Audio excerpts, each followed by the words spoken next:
Thank you, Mr. Chairman. I strongly oppose the fiscal year 2026 Financial Services and Government Appropriations bill that we are considering today. As Donald Trump continues his assault on the rule of law, this bill gives him more of the tools he needs to further dismantle our democracy.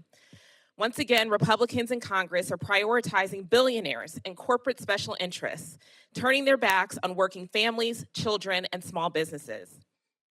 This bill will raise costs for families, harm small businesses, compromise public health, and help the wealthiest more than it helps working people.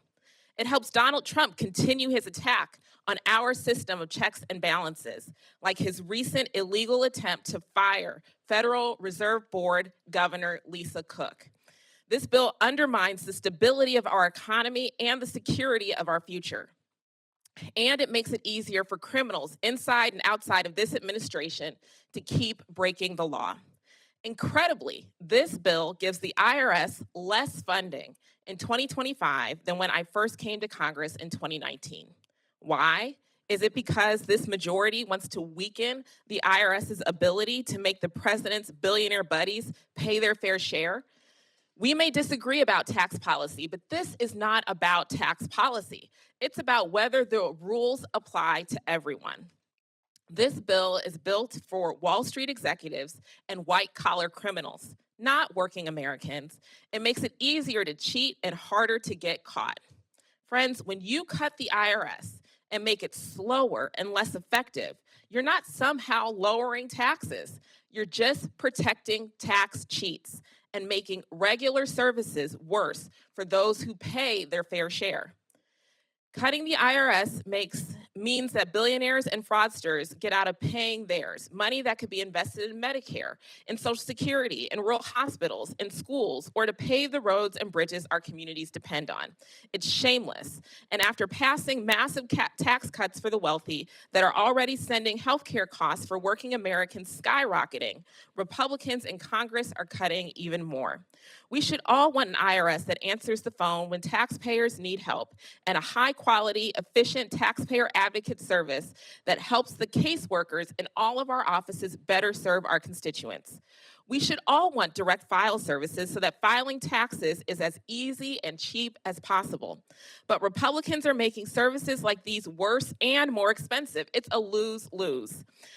And this bill doesn't stop there. It guts the FTC, the agency that keeps oil and gas companies, grocery mega chains, and online retailers from price gouging families, defrauding consumers, and crushing rural grocers and other small businesses.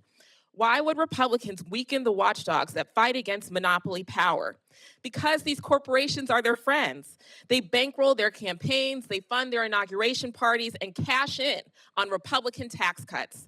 Finally, this bill continues the illegal, unnecessary, and expensive occupation of the District of Columbia. President Trump's excuse for his wasteful military occupation of D.C. was supposedly to stop violent crime. But now Republicans are using this bill to overturn D.C.'s own gun laws and allow anyone to carry a concealed gun on the streets of the district, allowing hidden guns in front of the White House, the Capitol, and our nation's monuments while sending our National Guard to patrol the streets is a recipe for disaster.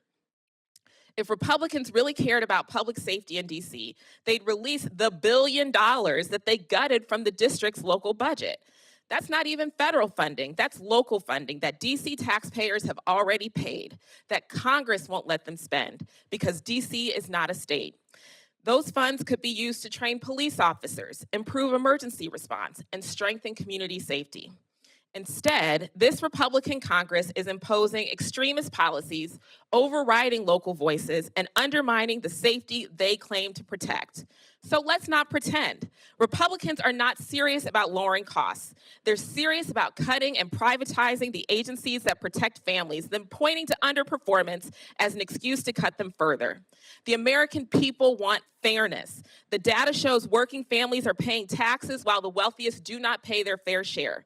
The people we represent deserve better. They deserve a functioning IRS that enforces the laws equally. They deserve protection from monopoly abuse, and they deserve to know that their retirement savings are managed responsibly.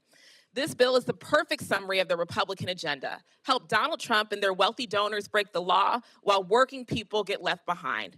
I urge my colleagues to oppose it, and I yield back.